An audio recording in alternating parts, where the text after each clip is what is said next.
Sometimes we may want to determine the number of ways to arrange a group of items given that there are certain restrictions, certain limitations upon these items.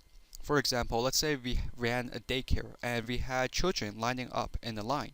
And we knew that Sam and Sally always had conflicts. So how many ways would there be to arrange all these children such that Sam and Sally are not next to each other?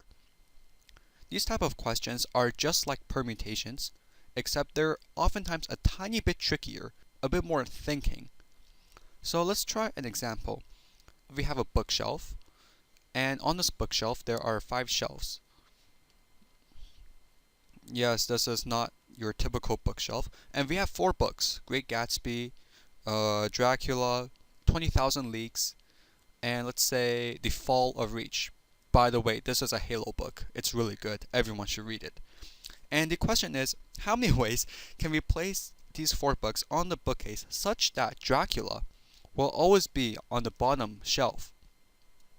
Let's first look at this question if there were not this limitation, if there were no restriction, which would be how many ways are there to place 4 books upon these 5 shelves? That would be 5 times 4 times 3 times 2.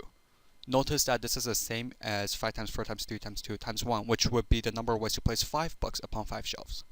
But now that we have a restriction that Dracula has to be on the bottom shelf, we have to kind of, think a bit.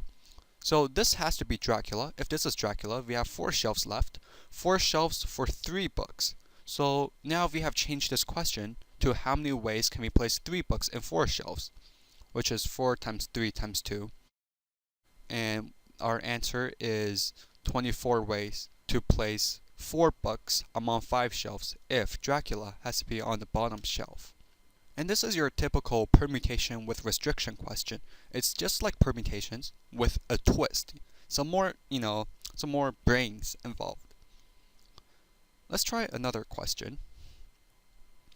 How many ways can the word universal—